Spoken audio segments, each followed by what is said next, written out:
22वां अध्याय देवताओं का शिवजी के पास जाना। ब्रह्मा जी कहते हैं, मुनीश्वर, भगवान शिव को पति रूप में प्राप्त करने के लिए पार्वती को तपस्या करते करते अनेक वर्ष बीत गए, परंतु भगवान शिव ने उन्हें वरदान तो दूर अपने दर्शन तक न दिए।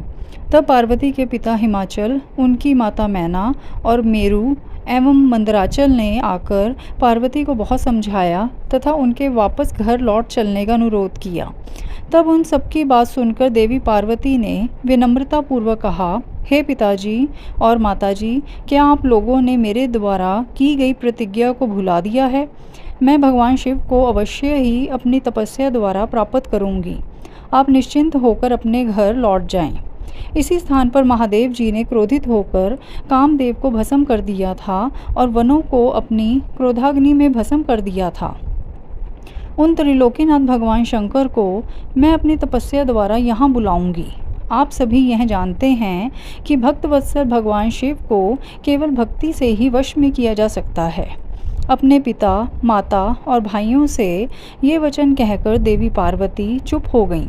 उन्हें समझाने आए उनके सभी परिजन उनकी प्रशंसा करते हुए वापस अपने घर लौट गए। अपने माता पिता के लौटने के पश्चात देवी पार्वती दुगने उत्साह के साथ पुनः तपस्या करने में लीन हो गईं। उनकी अद्भुत तपस्या को देखकर सभी देवता, असुर, मनुष्य, मुनि आदि सभी चराचर प्राणियों सहित पूरा त्रिलोक संतृप्त हो उठा।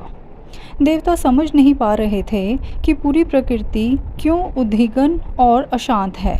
यह जानने के लिए इंद्र व सब देवता गुरु बृहस्पति के पास गए।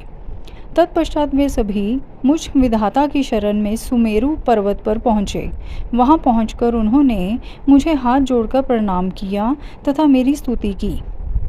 तब वे मुझसे प्रश्न पूछने लगे कि प्रभु, इस जगत के संतृप्त होने का क्या कारण है?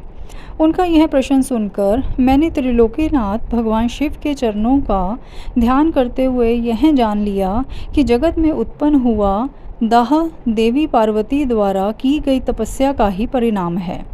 अतः सब कुछ जान लेने के उपरांत मैं इस बात को श्री हरि विष्णु को बताने के लिए देवताओं के साथ क्षीर सागर को गया। वहाँ श्रीहरि सुखद आसन पर विराजमान थे। मुझ सहित सभी देवताओं ने विष्णु जी को प्रणाम कर उनकी स्तुति करना आरंभ कर दिया। तत्पश्चात मैंने श्रीहरि से कहा, हे हरि, देवी पार्वती के उग्र तप से संतृप्त होकर हम सभी आपकी शरण में आए हैं।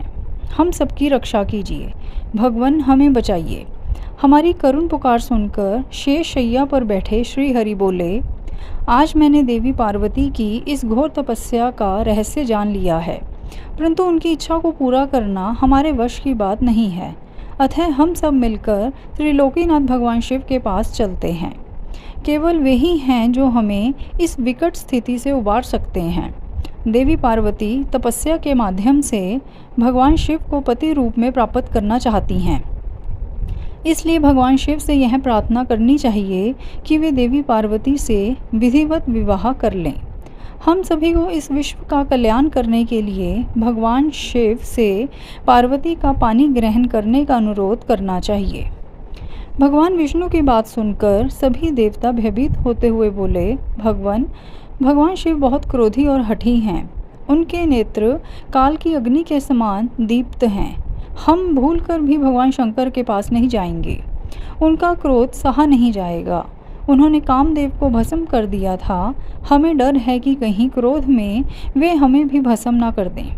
हे नारद, इंद्रादि देवताओं की बात सुनकर लक्ष्मीपति श्रीहरि बोले, तुम सब मेरी बातों को ध्यानपूर्वक सुनो। भगवान शिव समस्त देवताओं के स्वामी और भयों का नाश करने वाले हैं। तुम सबको मिलकर कल्याणकारी भगवान शिव की शरण में जाना चाहिए। भगवान शंकर पुराण पुरुष, सर्वेश्वर और परम तपस्वी हैं।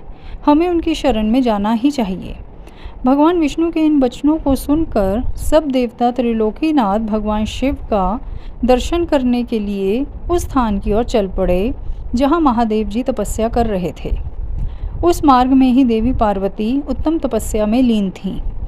उनके तप को देखकर सभी देवताओं ने प्रसन्नतापूर्वक उन्हें दोनों हाथ जोड़कर नमस्कार किया। तत्पश्चात उनके तप की प्रशंसा करते हुए मैं श्री हरि विष्णु और अन्य देवता भगवान शिव के दर्शनार्थ चल दिए।